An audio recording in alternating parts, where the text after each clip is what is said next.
We're watching a very high-class player. This is when you know David is at his best.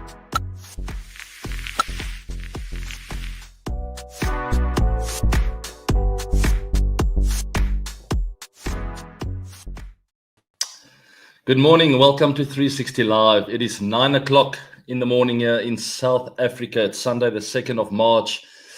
And I'm a happy chappy after yesterday's result. As you can imagine, South Africa convincingly sending England home. They're already on the way home, to be fair. But a battered and broken England team ran up against a very strong South African side who had a clinical performance, and I was very proud to watch that performance. Vian Mulder standing out with 3 wickets with a ball in hand. As you can see, there's the scorecard. England only managing 179, which is way below par. It was still a tricky wicket, and maybe England's Bears ball sort of collapsing there on a wicket where they weren't prepared to adapt and play accordingly. And I've spoken about this in the past many times. Bears ball is a great way of taking the game forward, no doubt about it. I've got nothing negative to say about it, except for the fact that you are sometimes going to get tricky wickets, which forces you to have to adapt to what you're seeing out there. It was low, it was slow off the wicket, and needed a few batters to be prepared to build partnerships and to build their innings. And the ideal man for the situation walked out to bat for South Africa as they lost a couple of wickets. Rassie van der Dussen was out there, and I was very, very happy and calm when he walked to the wicket, because this situation was to the T. This is Rassie's speciality. Give him a tricky wicket, a wicket where he needs to adapt a bit and also just play accordingly and build his innings. That is really what he's good at, and he always catches up at the back end, ending with a good strike rate. But that's exactly what the Proteas needed. Someone just to stabilize things, to sort of tell the rest of the team, boys, you bet around me. I'm going to be at the end. Don't worry. There are a lot of guys in different teams that play that role. Kane Williamson, Joe Root for England, who didn't do that yesterday. They needed that from him. I think of a Virat, who generally plays that kind of way, really builds an innings for a team, and the team can bat around him. So Jacques Kallis in the past played that similar kind of role for South Africa, and I always felt very comfortable coming into bat. When Jacques was at the wicket, I knew what to expect from him, and I could sort of build my innings and play and look to identify moments in the game where I could attack, and we knew what Jacques was going to deliver. So Rassie played that knock, 72 not out of 84, and allowed someone like a Heinrich Klaasen, who, by the way, I still feel put that peg in the ground yesterday, but I felt for the last season or two, he's been the best batter in the world, and that's a bold statement. The stats doesn't necessarily say that. But the way he controlled that knock, making a very tough wicket look easy, scoring over 100% strike rate, absolutely amazing. But it was set up with someone like this. You need someone like a Rassie van der Dussen to stabilize things, and played that role to perfection. Fantastic performance. And you got to say, England, 0 out of 3. No one saw that coming. Yes, they were a little bit out of form in the last while, but with all the talent in that team, very, very, very surprising to me, right? And I'm sure all of you out there would think the same. Jos Buttler also giving up his captaincy. It was, I won't say it was expected, but maybe the right thing to do for him. I still rate him as a captain, as a leader, and obviously as a player, one of the best I've seen with a bat in hand. Incredible game changer and just a phenomenal player. But maybe deciding, you know what, it's been a couple of bad seasons for England in the ODI format, and it's time to move on. Maybe time for something fresh in that England unit. Straight away, a name like a Harry Brook comes to mind. Young team, a young guy with a youngish team who can have the opportunity to build in the future. So maybe they'll have a look at someone like him. I don't know. There are obviously quite a few candidates out there. We'll see what they come up with. But it is the end of the road for Jos Buttler. And congrats to him for, I think, leading well, not necessarily stats-wise and win rates, but I think he had a fantastic time as captain, and a lot of young players who would have learned from him. But it's also the end of the road for England. They are heading home. Very disappointing campaign for them. Quick question, guys. In playing in Dubai will not be a disadvantage for South Africa and Australia, 100%. I've seen the scheduling, and unfortunately, with Team India's policy of not playing anywhere else except for the UAE, it sort of got things a bit confusing as Australia and South Africa find themselves in Dubai right now. Both teams preparing for what could possibly be a semi-finals clash against either New Zealand or India, depending on what happens with today's game. As we know, today's game is happening. It's a big one. Not necessarily, obviously, what everyone's qualified. We know the top 4, but it might be a bit disrupting to have to fly back to Pakistan. So I think for Team India, obviously a win will be great. They stay in the UAE, but it will determine what happens with both South Africa and also Australia, also New Zealand for that matter. So if we just confirm that the semi-finals is Tuesday the 4th, and that will happen in Dubai, and the semi-final 2 will be in Lahore on the 5th. So travel day for someone coming up, having to fly back to Pakistan to play that second semi-final there.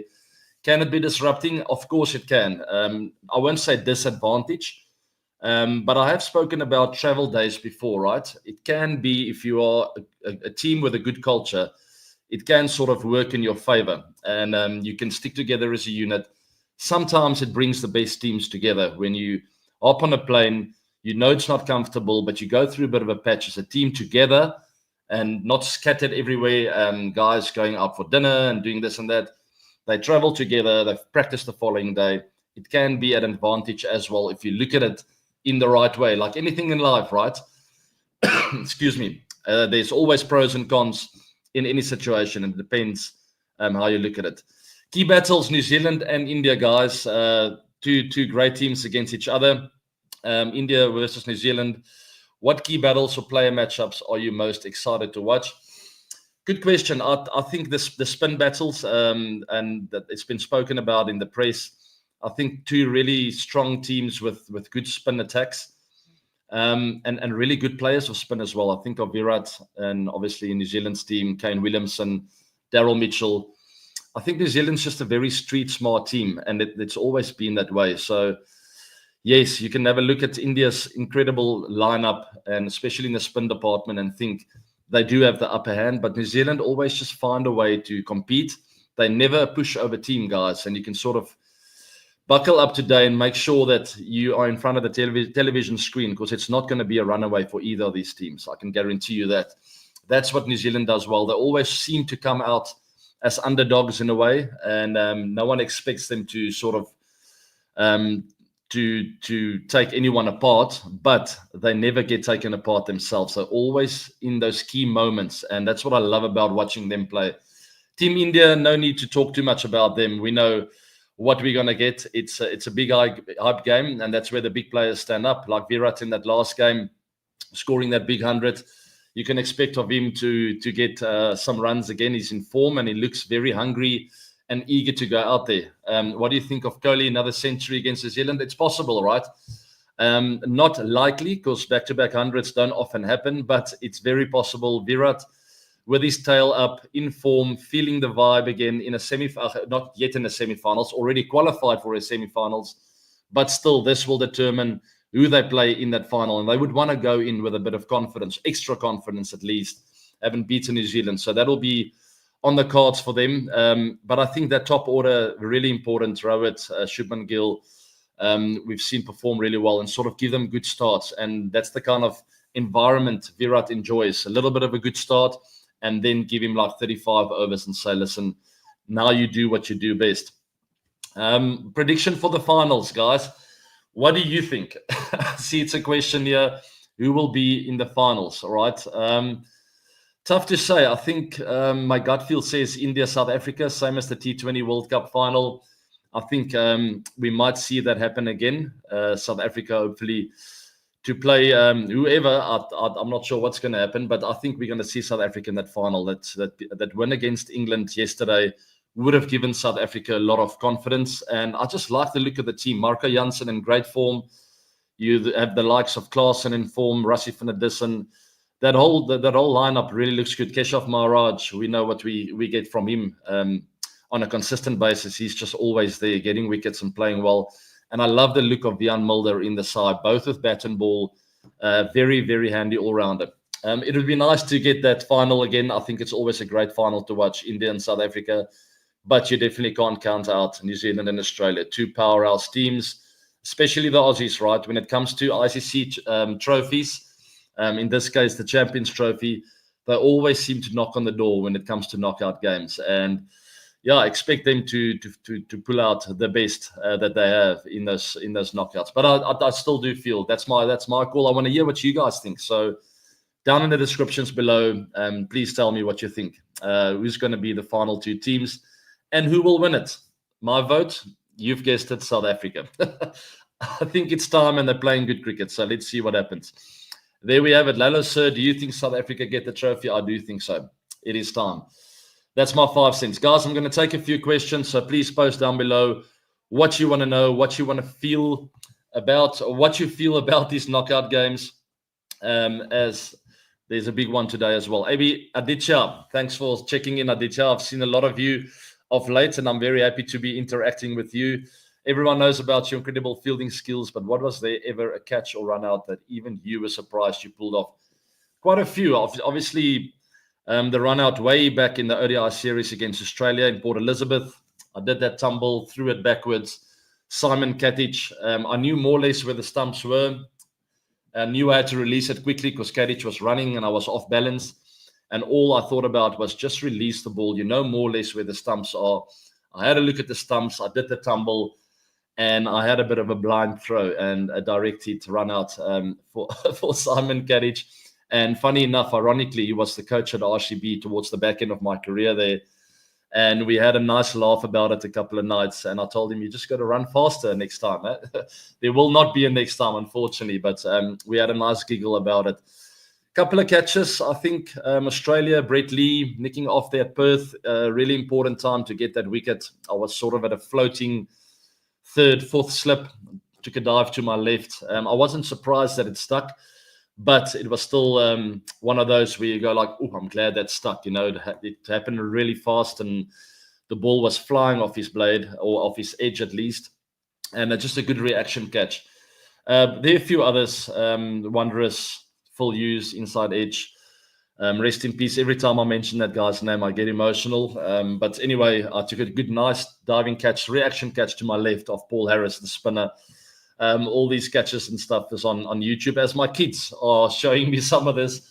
The bug is bitten with my children. They love cricket and they have really started to fall in love with the game. And I never, ever forced that onto them, but it seems like it's happened. So they are watching videos of Ricky Ponting, Sachin Tendulkar, Wasim Akram back in the day, Shoaib Akhtar, because I always tell them that's the fastest I've ever faced.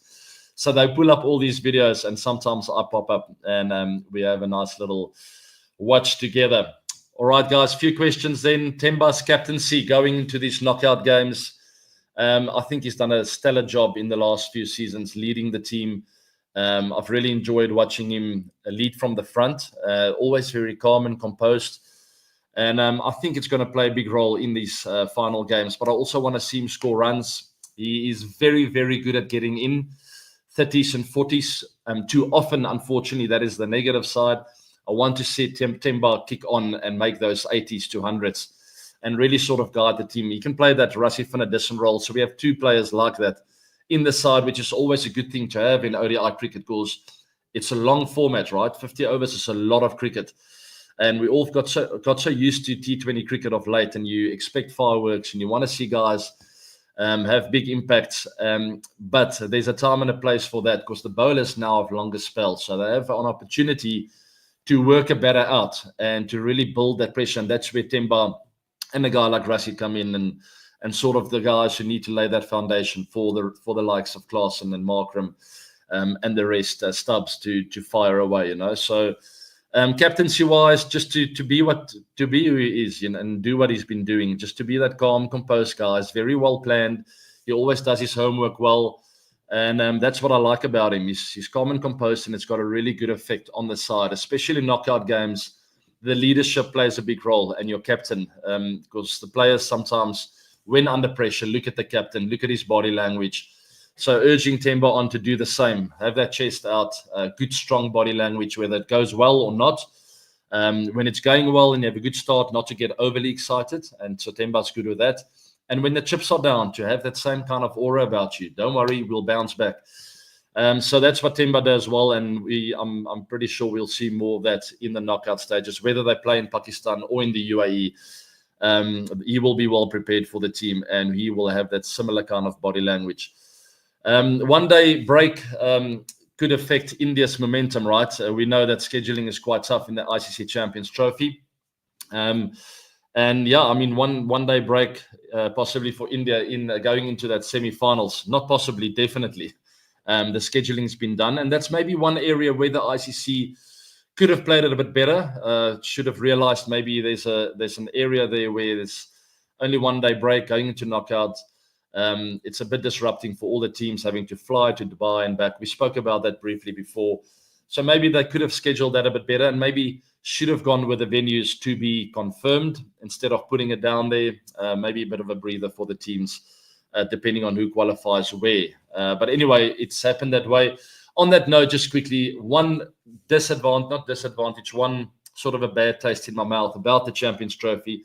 I've gone on about this tournament being great. It's strength versus strength. It's short. I love that because you don't want to bore the fans and that you want to keep the players entertained as well. But if there's bad weather, it becomes a bit of a gimmicky tournament, right? In this case, unfortunately, we've had South Africa, for instance, having only beaten Afghanistan with a possibility of qualifying for knockouts. So one win qualifying for big tournaments, semi-finals, it doesn't make sense to me. And some of the other teams were in the similar boat. I'm not just talking about South Africa. But unfortunately for the ICC Champions Trophy, as good as it is and as much as I love it, you have to sort of prepare for possible washout games, rain-affected matches. So that's the only area where I have something bad to say about the tournament, and that's maybe one area they need to work on or have a look at. Possibly get the teams to play against each other, all of them. So maybe 7 games instead of just the 3. Throw the pool stages away, have every team play against each other, have your semis and your finals. So 9 games in total to win the trophy. Maybe that will help if you do have rain-affected matches to make it a bit more fair for the players and also the fans to look back and go like, you know what, that was an incredible tournament. Even though we had 2 or 3 rained-out games, we still have the best team going on to win. But it's very difficult to sort of put weight behind a tournament where some teams only won 1 game against maybe a nation ranked 7th or 8th in the world. I mean, it just doesn't make sense. You go out and win 1 game and boom, you're in the semi-finals of a Champions Trophy. Anyway, that's my 5 cents. Nothing against any of the teams. It's not their fault. But for the Champions Trophy tournament, I think in the future, possibly look at 1 or 2 more games. It's not the end of the world to have 7 matches, right? And have 1 big pool of 8 teams, semis, finals. That'll give you a very fair reflection of who the top 4 teams should be. And also, if you have rain-affected matches, it doesn't have as much of an influence on the outcome. All right, my next 5 top batters. Who are my 5 top batters of all time? Oh, my word, you're going back the ages here. Ricky Ponting, Jacques Kallis. Tough to not put the 2 of them in. Virat Kohli, you got to have in there. I might get hate mail if I don't put Sachin Tendulkar in there. But no, really, Sachin will be in my top 5. I would probably have him in my top 5. So we'll have to break this up in formats next time, right? Sachin, I would go for test matches as top 5. But let's put him in my all-time list. Anyway, he was fantastic. I was there that day in Gwalior when he scored that double 100 in an ODI. So it's tough to put them out of the ODIs as well. But there's 4 already out of 5, and let's go for a bit of explosive player. Probably MS Dhoni in his heyday, right? Just finishing games off everywhere. And I have this picture in my mind always of the 2011 World Cup, smashing that 6 to win the World Cup for India. Absolutely phenomenal. All right, so there's 5 for you guys. I didn't think about it, but if I had to really take time, break it up into the different formats and then have your top 5, maybe we'll do that in the future. X-Factor players for South Africa in the playoffs. There is only one, and I spoke about him before, Heinrich Klaasen. Yes, Marco Jansen in great touch and really winning games of cricket with both bat and ball. He looks like he's in a great groove with his bowling action, and that's great to see. We know what he can do at the back end with the bat in hand. But to me, the standout player is Heinrich Klaasen. When he's in form and the kind of form that he is, making a wicket like that of yesterday look like he's batting on a flat wicket at Centurion Park or a flat wicket in Mumbai or Bangalore. That's what it looked like for Heinrich Klaasen, scoring over 100 strike rate when no other batter even came close or looked comfortable out there. He is the informed player. Ryan Rickelton, obviously, I see someone is mentioning him here. What an incredible all-round player, right? He's moving so well. Got undone with a ball that kept really low, but good bowling from Jofra Archer, sort of just tilting the wrist a little bit to the side and knowing that it's going to miss the seam and maybe just sneak under his bat, which it did. But the balance that Rickelton has at the crease at the moment bodes really well for the top order of South Africa going into the knockout stages. He's been in form for a while now. He is one of those players I want to sort of pinpoint or earmark as the go-to guy over the next 3 to 5 years for the Proteas in all the formats. He's a fantastic player. Klaasen more in the middle order, so they play different roles. But Klaasen is that explosive match winner. If he bats for 20 overs, going into the knockouts, I mean, it generally will put South Africa in a very, very good position. That's what you want from him. To have someone like a Van der Dussen or Bavuma or a Rickelton for Klaasen to bat around in the knockout stages will be key for South Africa. I think someone else I can put in that bracket is a Stubbs, who plays similar to a Heinrich Klaasen and can have a similar impact. I still feel Klaasen, the best batter. I mean, the most impactful batter, let's call it that, the most impactful batter in the world right now. Because if he bats for a long period of time, he's generally going to win you the game 8 or 9 out of 10 times. And that's the kind of player that he is. I don't put a lot of players in that bracket, guys. Some of the best players in the world with the most incredible stats, averaging 50 plus in ODIs or in any format. They don't have this kind of impact, or they never had this kind of impact that Klaasen has or can have. That's the kind of player that he is, a real impactful player. All right, so that's my 5 cents with regards to South Africa going into that knockouts, and Klaasen being that guy. Adarsh, what do you think of Stubbs opening? I didn't enjoy that. It felt to me a little bit different and weird. I don't like the Proteas doing weird stuff, especially going to the knockouts. He's got the technique to look after the new ball. There's no doubt about it. But I prefer him in that middle order around Klaasen. Stubbs and Klaasen to me in a knockout in the middle order under pressure. Just it's got a nice ring to it. The Stubbs and Klaasen together somewhere in that middle order. But it is what it is. If he opens the batting, he can handle it. There's no doubt about it. Imagine him getting in, so I can see the positive side of that. He's got a technique to handle the new ball, and imagine a Stubbs set after 10 overs and being in, and then also still a Klaasen and all those guys to come. So yes, fair enough with the coaching staff going for that. But I'd prefer a Bavuma rather up the order, someone like that perhaps, and Kate Stubbs in that middle order, having the ability to change a game. Excuse me. A quick question on the weekend surprise on From AB to 360. Guys, I want to apologize. I haven't done the content yet, as I sort of briefly touched on the procedure I had to do. But let's see, have a look at this weekend. You might surprise us by heading to the Nets. So yes, the surprise is I will be heading to the Nets this coming week, and I am going to document or at least get some content around that. I'm going to share some drills with you guys and more inputs on what I do when I prepare for games of cricket. But my week is starting, my preparation. I'm playing in a tiny little exhibition match on the 9th of March. It is the former Bulls rugby players. They've built a team together. Victor Matfield, some legends of South African rugby. Jaco Pretorius, absolute legend. Only played 2 matches for the Springboks, but he played outside centre. Wonderful guy and a great friend of mine. So a lot of rugby players put a team together against the former Titans players. So I qualified for that, and I'll be joining forces with some of my old teammates on the 9th of March at Centurion Park. Very much looking forward to that. It starts around 2 p.m. I don't think it will be televised. I don't even look for it, but maybe there will be some content that will come out with that match. It is a bit of a fun affair just for the fans to come and have a enjoyable Sunday, 9th of March. But leading up to that game, I still haven't hit one ball. I will be going to the Nets. I was busy texting Kruger van Wyk, the former New Zealand player. I also played with him back in the day. He was at school with me, by the way, just for those of you who didn't know. He runs things over there at the University of Pretoria, so I'll be heading over there to the indoors to start off with, and maybe a live net outside before I go into that match on the 9th of March. But plenty more coming, guys, from AB to 360. Stay tuned. I have sort of shared with you guys my plans with regards to the subscription model that I'm going to roll out in the next few weeks. But plenty more content to be released soon.